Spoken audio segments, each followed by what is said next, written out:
नमस्कार, आदाब दोस्तों। भारत के संवैधानिक इतिहास की श्रृंखला 2 में आज हम सत्र 1784 का पिट्स इंडिया एक्ट के बारे में बात करें।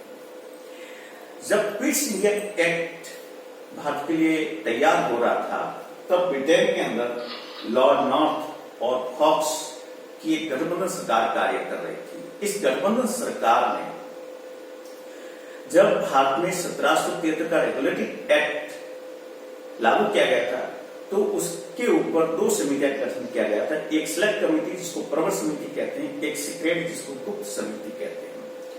सिलेक्ट कमेटी यानी प्रवर समिति को यह दायित्व सौंपा गया कि बंगाल उच्चतम न्यायालय और सब परिषद गवर्नर जनरल के बीच संबंधों की जांच करना था, और गुप्त समिति को, जो यहाँ पर ईस्ट इंडिया कंपनी मराठों के खिलाफ लड़ाई लड़ रही थी, युद्ध लड़ रही थी, उनमें अनियमितताओं की जांच करना था। इसी दौरान ईस्ट इंडिया कंपनी जब मराठों के खिलाफ लड़ाई लड़ रही थी, उनकी भयंकर अनियमितताओं की वजह से भारी नुकसान उठाना पड़ा, और इस वजह ईस्ट इंडिया कंपनी ने 10 लाख पाउंड की राशि की मांग की। जैसे ही यह मांग ब्रिटिश पार्लियामेंट में पहुंची, तो ब्रिटिश पार्लियामेंट में इस पर वाद विवाद हुआ, और एक तरह से लॉर्ड नॉर्थ और फॉक्स मंत्रिमंडल इस समय ईस्ट इंडिया कंपनी को, जो भारत में कार्य कर रही थी, इनकी राजनीतिक और सैन्य ताकत सीमित करना चाहती थी, और सिर्फ इनको व्यापारिक कंपनी का दर्जा दिया गया। इसलिए इस सैन्य और राजनीतिक ताकत खत्म करने के लिए भी एक विधेयक लाया गया, जिसको हाउस ऑफ कॉमन्स में तो पास हो गया, परंतु सम्राट जॉर्ज तृतीय के विरोध के कारण यह हाउस ऑफ लॉर्ड्स में विधेयक को अस्वीकार कर दिया गया, जिसका परिणाम यह रहा कि भारतीय मुद्दे पर पहली बार ब्रिटेन के अंदर एक तरह से ये गठबंधन सरकार का पतन हो गया, और लॉर्ड नॉर्थ फॉक्स मंत्रिमंडल को इस्तीफा देना पड़ा। इसके बाद अगली सरकार पीटर द यंग ने बनाई, परंतु लॉर्ड नॉर्थ और फॉक्स के विरोध के कारण सरकार गिर गई। फिर इसी भारतीय मुद्दे के कारण ब्रिटेन के अंदर नए चुनाव हुए, जिसमें पिट्स भारी बहुमत से विजयी हुए, और पिट्स ने इसी विधेयक को, जो लॉर्ड नॉर्थ और फॉक्स ने तैयार किया गया था, उस विधेयक को थोड़े बहुत संशोधनों के साथ एक नए रूप में ब्रिटिश पार्लियामेंट में रखा, और उस ब्रिटिश पार्लियामेंट में वो विधेयक पिट्स इंडिया एक्ट के नाम से जाना गया। इस पिट्स इंडिया एक्ट के जो उद्देश्य हैं, सबसे पहला जो उद्देश्य है कि मराठा युद्ध के कारण कंपनी की वित्तीय कठिनाइयां बढ़ गई थी।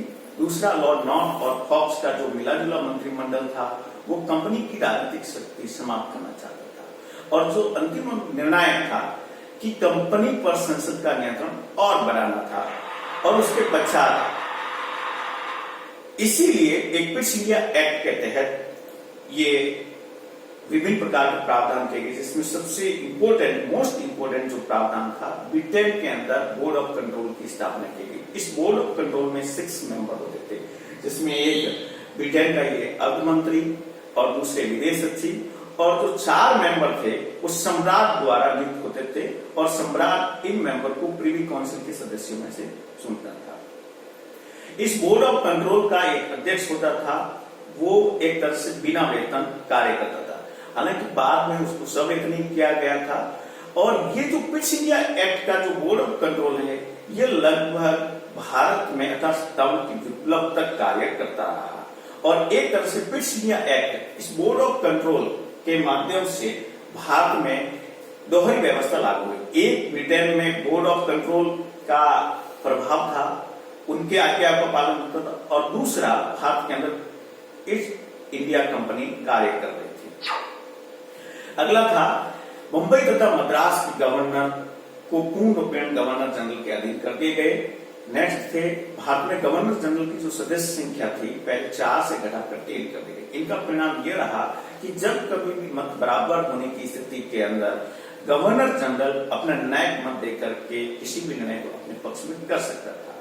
इन 3 में से एक स्थान मुख्य सेनापति को दिया गया, और सबसे इंपोर्टेंट जो ब्रिटेन ने कानूनी रूप से घोषित किया कि ईस्ट इंडिया कंपनी द्वारा विजित प्रदेशों को ब्रिटिश अधिकृत भारतीय प्रदेश कहा गया। ये सबसे पहले इसी ब्रिटिश इंडिया एक्ट के तहत कहा गया था। नेक्स्ट है, संचालक मंडल द्वारा तैयार किए जाने वाले पत्र व आज्ञाएं नियंत्रक बोर्ड के सम्मुख रखे जाने थे। यानी कि भारत के अंदर जो ईस्ट इंडिया कंपनी का एक संचालक मंडल था, वो जो भी तैयार किया जाता था, वो सारे जो पत्र हैं वो ब्रिटेन में कार्यरत बोर्ड ऑफ कंट्रोल के सम्मुख रखते, और बोर्ड ऑफ कंट्रोल को यह अधिकार था उसके अंदर फेरबदल करना, नया आज्ञा पत्र जारी करना। एक तरह से सैन्य और राजनीतिक मामले में पूर्ण रूप से बोर्ड ऑफ कंट्रोल संप्रभु कार्य कर रहा था। फिर कंपनी के डायरेक्टरों की एक उप सभा बनाई गई जो अधिकार सभा तथा संचालक मंडल के आदेशों को भारत भेजती थी। इसके साथ जो मद्रास और मुंबई प्रेसिडेंसी थी, वहां गवर्नरों की सहायता के लिए 3 सदस्यों की परिषदों का गठन किया गया और देशी राजाओं से युद्ध तथा संधि से पहले गवर्नर जनरल कंपनी के डायरेक्टर से सब स्वीकृत लेना अनिवार्य किया। 1773 का एक मुख्य उद्देश्य यह था कि यहाँ पर कंपनी में व्याप्त भ्रष्टाचार कम करना था। उसी स्थिति को आगे बढ़ाते हुए 1784 के ब्रिटिश इंडिया एक्ट के तहत एक ब्रिटेन में एक कोर्ट की स्थापना कर दी गई जो भारत में कार्यरत अधिकारियों पर मुकदमा चला सके। इस तरह से 1784 का ब्रिटिश इंडिया एक्ट का जो प्रभाव है वो लगभग भारत में 1757 के विप्लव तक बना रहा। फॉक्स और लॉर्ड नॉर्थ का जो मंत्रिमंडल था उसकी कमोबेश वो चीजें एक तरह से ब्रिटिश इंडिया एक्ट में लागू की गई। तो एक तरह से यह ब्रिटिश इंडिया एक्ट भारत में 1857 के विप्लव तक बना रहा। थैंक यू दोस्तों, आप जरूर इस पर कमेंट करें, लाइक करें, शेयर और सब्सक्राइब करें। Thank you.